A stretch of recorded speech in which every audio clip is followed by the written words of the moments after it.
मित्रमैत्रिणींनो नमस्कार. मी मुक्ता कदम. मनाचे श्लोक नावाचा सिनेमा आणि झालेला राडा याच्याविषयी आज आपण थोडक्यात समजून घेऊया.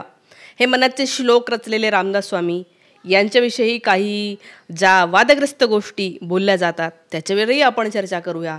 पण सगळ्यात महत्त्वाचं, हा सिनेमा याचं स्क्रीनिंग सुरू असताना तो थांबवला गेला आणि त्यामुळे आता खरं तर अखंड जी काही सगळी चित्रपटसृष्टी आहे त्याच्यावरच लोक प्रश्न विचारत आहेत. काय म्हणतायत लोक हेही मी तुम्हाला सांगते. पहिले हा राडा बघा. या मॅडम आहे उज्ज्वला गौंड.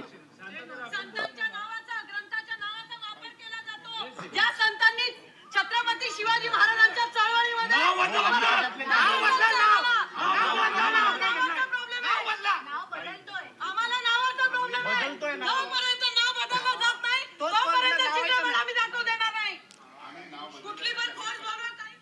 हां, तर ह्याच्यात ह्या मॅडम म्हणताय की कोणी पण बोलवा. सेन्सॉर बोर्डाने सेन्सॉर जरी परमिशन दिलेली असली तरी हा सिनेमा चालणार नाही.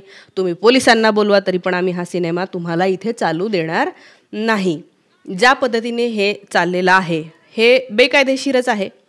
कायद्याच्या दृष्टीने या गोष्टी मान्यच नाही आहेत ना. म्हणजे तुम्ही कोण आलात अशा प्रकारे हे करणारे?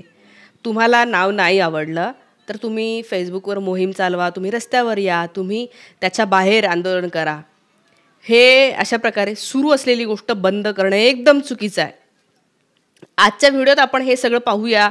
याच्यावरून चित्रपटसृष्टीतल्या लोकांना, सगळे मराठी कलाकार, सिनेमामध्ये असणारे जे काही लोक आहेत जे एरवी चूप असतात, मुख गिळून गप्प बसलेले असतात, या सगळ्या लोकांना आज खूप लोक शिव्या देत आहेत. शिवाय रामदास स्वामी जे आहेत ज्यांच्याविषयी ही बाई म्हणते आहे की शिवाजी महाराजांच्या चळवळीत योगदान दिलेलं आहे वगैरे, ते पण पाहू. रामदास स्वामी यांचे विचार पाहूया, त्यांच्याबद्दल वादग्रस्त गोष्टी ज्या काही पसरवल्या जातात त्या सगळ्या पाहूया. तर सगळ्यात पहिल्यांदा मनाचे श्लोक सिनेमा कालच रिलीज झालेला आहे आणि पहिल्याच दिवशी असं झालं की आम्ही चालू देणार नाही. याच्यामध्ये मृण्मयी देशपांडे म्हणून या अभिनेत्री आहे. त्यांना तुम्ही अनेक ठिकाणी पाहिलं असेल. तर यांचा हा सिनेमा आहे. हा सिनेमा बंद पाडला. आता असं जे काही आहे आपल्याला दिसतंय की हे इतक्यात खूपच जास्त वाढलेलं आहे. खलितचा शिवाजी म्हणून मध्ये सिनेमा आला होता, तो सिनेमा बंद पाडला. तेव्हा या चित्रपटसृष्टीतले सगळे लोक गप्प होते, ह्या मॅडमसुद्धा, की त्यांना असं झालं की ठीक आहे, म्हणजे कशाला आपण पडायचं, आपल्याला काय घेणं आहे. आपण पाहिलं असेल की महाराष्ट्र भूषण मिळालेले अशोक सराफ हे सुद्धा किती मिडल क्लास मेंटॅलिटीचे आहे. म्हणजे तुम्हाला महाराष्ट्र भूषण मिळालं, महाराष्ट्रावर जेव्हा वेळ येते, पूर आला, तेव्हा काय प्रतिक्रिया होती साहेबांची की मी काय पावसाला थांबवणार आहे का. तर हे अशा प्रकारे सिनेमामध्ये फक्त हिरोगिरी करणारे, सिनेमामध्ये मी कसा अन्यायाच्या विरोधात जोरदार आवाज उठवणारा म्हणून दाखवतात आणि जेव्हा प्रत्यक्ष आयुष्यामध्ये कुठल्याही अन्यायाच्या विरोधात बोलायची वेळ येते तेव्हा हे लोक गप्प असतात, काहीच बोलत नाही. आम्हाला माहीत नाही असं एकदम मिळमिळीत उत्तरं देतात. तर आता जे इतके दिवस आपण बघतोय की आज जी काय लोक सत्तेमध्ये बसलेली आहे, कट्टर विचारधारेचे लोक आहेत, त्यांचं असं आहे की नाही, आमच्या विचारांचं असेल तर तेच आम्ही चालू देणार, याशिवाय कुठलंच नाही चालू देणार. आणि हे लोक मागे त्यांनी अनेक नाटकं बंद पाडलेली होती, अनेक सिनेमा बंद पाडलेले आहे. खलितचा शिवाजी तर मी आता तुम्हाला उदाहरण दिलं. फुले सिनेमा आला होता, हां, त्याच्यावर असं इतकं हिंसक प्रकारे ते व्यक्त नाही झाले. त्यांनी फक्त म्हणलं की हा सिनेमा येऊ नये म्हणून. तर हे सगळं होतं आहे. हे काही पहिल्यांदाच होत नाही, याच्या आधी पण होत आलेलं आहे. अनेकदा वेगवेगळ्या गोष्टीमध्ये वाद झाले तर सिनेमे बंद पाडा म्हणून वेगवेगळ्या पक्षाचे कार्यकर्ते बाहेर निघत असतात. पण मुद्दा हा आहे की आज या सिनेमाच्या फक्त नावावर यांनी गेलेले आहेत आणि यांचं म्हणणं आहे की नाव नको आहे. आता जे रामदास स्वामी आणि त्यांच्या मनाच्या श्लोकला मांडणारे लोक आहेत त्यांना तसं वाटूच शकतं, कारण या नावावरून तर असंच दिसतंय की ही कुठली तरी रोमॅन्टिक किंवा अशी प्रेमकहाणी असेल या सिनेमामध्ये दिलेली. आणि डायरेक्ट असं कसं नाव दिलं आहे म्हणजे मनाचे श्लोक. तर रामदास स्वामी यांचे भक्त असलेले लोक हे झालेले आहेत. तर म्हणजे ठीक आहे, मला काहीच म्हणायचं नाही की त्यांनी नाव कोणतं द्यायला पाहिजे, कोणतं नाही द्यायला पाहिजे, त्यांचा मुद्दा आहे. हे त्यांनी मुद्दाम केलं. काही लोक म्हणत आहेत की रामदास स्वामींचं नाव खराब करण्यासाठी केलेलं आहे. तर म्हणजे सकृतदर्शनी तर असं वाटत नाही. आणि किरण माने यांनी पोस्ट केली. किरण माने म्हणतात की ह्या हिंदुत्ववादी लोकांनाच आता जे काही आहे ते हे भोगावं लागतं आहे आणि त्यांच्यावरच ते उलटलेलं आहे. हे लोक एरवी गप्प असतात आणि आता त्यांच्यावर उलटलेलं आहे. निखिल वागळे यांनी पोस्ट केले, ते म्हणतात, हिंदुत्ववादी हुल्लडबाजांनी मनाचे श्लोकचा शो बंद पाडला. आता तरी मराठी कलाकारांना जाग येईल का? आता हे बंद पाडल्याच्या नंतरही तितके मराठी कलाकार काही बोलत नाही आहे. खरं तर एक असतं ना की जसं डॉक्टरांच्या विरोधात काही झालं तर सगळे डॉक्टर एकत्र येतात, म्हणतात आम्ही हे सहन नाही करून घेणार. एक लॉबी असते. वकिलाच्या संदर्भात काही चुकीचं झालं सगळे वकील एक होतात. कलाकाराच्या संदर्भात काय झालं ना तर मी तर म्हणते कलाकार तर हे सगळे भित्रे आहेत. ते खरंच कलाकार आहेत ना, कलाकार आहेत ते खरोखर. हिरोगिरी ज्याला म्हणूया ना, की ज्यांच्या रक्तामध्ये अशी ताकद आहे की त्यांना असं वाटतं की नाही, जे बरोबर आहे ते मी केलं पाहिजे. असे खूप कमी कलाकार आहेत आणि आजही कलाकार काय जागे नाही झालेले. मणिपूर झालं, मराठी कलाकार चूप होते. या देशामध्ये शेतकऱ्यांनी आंदोलन केलं, मराठी कलाकार चूप होते.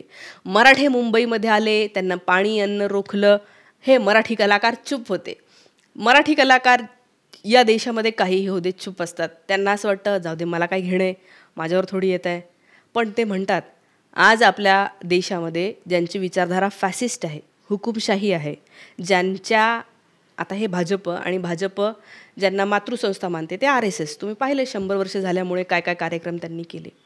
ह्या मातृसंस्थेच्या गोळवलकरांनी हिटलरची तारीफ केली आहे, जागोजागी मुसोलिनीची तारीफ केलेली आहे आणि त्यांनी ज्या प्रकारे राज्यकारभार केला, ज्या प्रकारे देशामध्ये आपली हुकूमत गाजवली, त्या प्रकारे देशाला हे केलं पाहिजे असे यांचे विचार आहे. तर ह्या विचारधारेचे लोक आज सत्तेत असल्यामुळे मुद्दा हा आहे की याच्या आधी पण असे झालं नाही का, कोणावर बंदी आली ना, पण तेव्हा सत्तेत बसलेले म्हणजे हे तिथून येत नव्हतं. हे खालच्या खालमध्ये काही गट असायचे जे उफाळून हे व्हायचे. पण आता असं वाटतंय की हे कुठून तरी आज्ञा येते, कुठून तरी आदेश येतोय आणि त्या सगळ्या एक विचारधारेनुसार हे सगळं चाललेलं आहे आणि म्हणून याला जो आहे तो मला असं वाटतं की याला विरोधच असला पाहिजे. हे सगळं चुकीचा प्रकार आहे ना, अशा प्रकारे जाऊन बंद पाडणं. सेन्सॉर बोर्डाने मान्यता दिली, सेन्सॉर बोर्डाने सांगितलं की येस सिनेमा चालू द्या, तरी पण हे लोक म्हणतात की आम्ही बंद पाडणार आणि कोणीही बोलवा, तुम्ही पोलिसांना बोलवा, काही करा, आम्ही काही करा. पुढे या बाई म्हणतात की ज्या रामदास स्वामी यांनी शिवाजी महाराजांच्या चळवळीला हातभार लावला, हा शब्द आहे म्हणून मी आता याच्यावर बोलणार आहे. सगळ्यात पहिल्यांदा रामदास स्वामी यांनी मनाचे श्लोक लिहिले. मला अनेक मनाचे श्लोक पाठ आहे. मना श्रेष्ठ धारिष्ठ जीवी धरावे, मना बोलणे नीत शोषित दावे, स्वयं सर्वथा नम्र वाचे वदावे, मन सर्व लोकांसी रे निववावे. नको रे मना क्रोध हा लोभ हा क्षोभकारी, नको रे मना दंभ नाना विकारी, नको रे मना क्रोध हा क्षोभकारी, असं म्हटलेलं आहे रामदास स्वामींनी. क्रोध नको, क्षोभ करणारा क्रोध नको. या बाईंनी काय ऐकलं त्याचं? हा असा क्रोध करा म्हटले होते रामदास स्वामी, क्षोभ करणारा आम्ही चालू देणार नाही. दुसरं, मनाचे श्लोक खूप छान आहे. तुम्ही इंडिव्हिज्युअल बघा रचना म्हणून तर खरंच वाचून खूप छान वाटतं, काहीतरी आपल्याला रिअलायझेशन होतं. पण रामदास स्वामी यांचं एकंदर जर सगळं एखाद्या व्यक्तीकडे बघताना मला तरी असं वाटतं सुट्ट न बघता सबंध बघितलं पाहिजे. म्हणजे नाही का, उद्या समजा म्हणलं की आमच्या शेजारचा गुंड आहे, रिअल स्टोरी आहे, आमच्या शेजारी आमचे एक शेजारी आहे आणि त्यांनी आम्हाला सांगितलं की तो एक गुंडा नाही का फेमस, त्याचं नाव आम्ही घेऊ नाही शकत आता, तो फेमस गुंडा नाही का, त्यांनी आम्हाला लय मदत केलेली आहे. आमच्या काय म्हणतात शेताला त्यांनी काही काही सामान पुरवलेलं आहे, त्यांनी आम्हाला लय मदत केली, चांगला माणूस आहे. हा तो गुंडा दुसरीकडे सगळी इकडे तिकडे दंगा मस्त काय म्हणतात, गुंड काय करतात, गुंडगिरी, मारझोड करणे, धाकदपटशा करणे, लूट करणे, या गोष्टी करतोय. पण हा आमचा शेजारी म्हणतो की नाही नाही तो चांगला आहे, त्यांनी आम्हाला मदत केली. तर मला असं वाटतं की आपला दृष्टिकोन ह्या शेजारच्या सारखा नसला पाहिजे. बाबा तू पूर्ण बघ ना की तो माणूस दुसऱ्यांना सगळ्यांना त्रास देतोय, तो तुला मदत करत असेल तरी तू त्याचं कौतुक नाही करायला पाहिजे. हां मदत केली थँक्यू, पण हे चुकीचं आहे असं म्हण, पण नाही. तर रामदास स्वामी यांचं काय आहे, रामदास स्वामी काही गुंडे नव्हते, पण एकंदर त्यांची सगळी जर रचना पाहिली तर त्या रचनेमध्ये मग ब्राह्मणांचं हे दिसतं असं मला अनेक वाचनातून लक्षात आलेलं आहे. हां, आणि हे लिहिणारे पण त्याच समाजातून येतात ज्यांचं गौरवीकरण इथे केलेलं आहे. तर दत्तप्रसाद दाभोळकर यांनी लिहिलेलं आहे पुस्तक आणि ते म्हणतात की तुम्हाला माहिती आहे की महाराष्ट्रामध्ये मध्ययुगाचा काळ जेव्हा इथे संत परंपरा होती, ज्या संतांनी या सगळ्या चातुर्वर्ण्य उतरंडी भेदाभेद सगळं नाकारून समतेचा संदेश दिला, भक्तीचा संदेश दिला. या संतांच्या या काळामध्ये रामदास स्वामी यांचं लेखन आपल्याला सापडतं. आणि या लेखनामध्ये मनावर जसं आहे तसं काही गोष्टी आहेत. जसं आता हा श्लोक बघा, गुरु सकलासी ब्राह्मण जरी तो झाला क्रियाहीन तरी तयासी शरण अनन्य भावे असावे. गुरु क्रियाहीन जरी झाला तरी पण त्याला शरण असायला पाहिजे. म्हणजे गुरु हा ब्राह्मणच असायला पाहिजे. शिवाय तो क्रियाहीन नसला, काही करत नसला तरी पण काय त्याला शरण जावं. हे किती प्रॉब्लेमॅटिक आहे. अहो, क्रियाहीन असलेला फालतू जर माणूस असेल त्याला का शरण जायचं. म्हणजे थोडक्यात तुम्ही सगळी रचना केली आणि हा एक ट्रॅप आहे. सायकोलॉजीच्या थिअरीमध्ये जर तुम्हाला काही लोकांना अडकवायचं असेल ना तर त्यांना आपली खोर आयडिओलॉजी नाही सांगायची. त्यांना त्या गोष्टी सांगायच्या ज्या त्यांना फायद्याच्या आहे. मनावर बोलायचं, चांगुलपणावर बोलायचं, असं असं बोलायचं. आणि नंतर जी असते ना कोर आपली, हां आता काय करायचं, आमची जात भारी, आमच्या जातीतला माणूसच गुरु. पुढे हे आहे. म्हणजे आता हे एवढंच मी तुम्हाला सांगते. थोडक्यात त्याच्यातनं काय दिसतंय आपल्याला. मग रामदास स्वामी यांचं काय घ्यायचं, तर ठीक आहे मनाचे श्लोक तुम्ही घ्या. पण या पण लेखनासाठी मग मी म्हणेन की नाही, मी पूर्ण माणूस तो काय म्हणूया एक संत म्हणून ज्याप्रमाणे आपण बाकी ज्ञानेश्वर, तुकाराम, एकनाथ, मुक्ताबाई, निवृत्ती वगैरे या सगळ्यांना मानतो, तेवढं आपण म्हणूनच महाराष्ट्रामध्ये रामदास स्वामी यांना त्यांच्या बरोबरीने त्यांच्या पंक्तीमध्ये बसवलं जात नाही. हेही एक कारण आहेच. आता दुसरं, शिवाजी महाराज. तर शिवाजी महाराज आणि रामदास स्वामी यांची ते म्हणतात की शिवाजी महाराजांच्या ह्याच्यामध्ये त्यांनी योगदान दिलं, तर असं योगदान कुठेही नाही आहे. जर असतं तर शिवाजी महाराजांचा राज्याभिषेक जे 2दा झालेले आहेत तेव्हा रामदास स्वामी हयात होते. राज्याभिषेकाला बोलवलं असतं ना गुरुला, गुरु जर केला असता खरंच तर, पण नाही आलेले आहेत. कुठल्याही तुम्हाला त्या तत्कालीन बखरींमध्ये कुठल्याही संदर्भांमध्ये हे दिसत नाही की रामदास स्वामींनी शिवाजी महाराजांना हे सांगितलं, त्यांनी हे केलं, यांच्या सांगण्यावरून हे केलं. पण असं काहीही झालेलं नाही आहे. ते एका काळामध्ये होते, समकालीन होते, ते आपापल्या ठिकाणी होते, हे दुसऱ्या ठिकाणी होते. त्यांचा शिवाजी महाराजांचा आपला राज्यकारभार चालू होता. पण कुठेतरी ज्याला म्हणतात की मुद्दामून शिवाजी महाराज ज्यांचं कर्तृत्व जगापर्यंत पोहोचलेलं आहे, म्हणजे या महाराष्ट्रामध्ये शिवाजी महाराजांशिवाय अजून कुणीच मला असं वाटतं की इतकी महती मिळवू शकलेली नाही आजपर्यंत, आणि मिळवेल असंही वाटत नाही. कुणाही मराठी माणसाच्या मनावरून शिवाजी महाराज मिटू शकत नाही. इतकं मोठं काम केलेलं एक राजा, त्याला गुरु, त्याला कोणीतरी शिकवण ही या एका ब्राह्मण जातीतल्या गुरुमुळे शिवाजी महाराज मोठे झाले असं दाखवण्याचा प्रयत्न होतो. मी स्वतः अनेक भाषणं मी लहानपणी ऐकलेत. माझ्या लहानपणी, आता तर मी अशा कार्यक्रमांना जात नाही, पण मी लहानपणी ऐकले की शिवाजी महाराज हे रामदास स्वामींमुळे झाले. आणि लहानपणीचं कशाला, 4 वर्ष आधी भगतसिंग कोश्यारी आपले राज्यपाल होते, ते म्हटले होते रामदास स्वामी नसते तर शिवाजी महाराज नसते. थोडक्यात काय तर बाबा हा गुरु होता आणि म्हणून हा इतका मोठा माणूस होऊ शकला.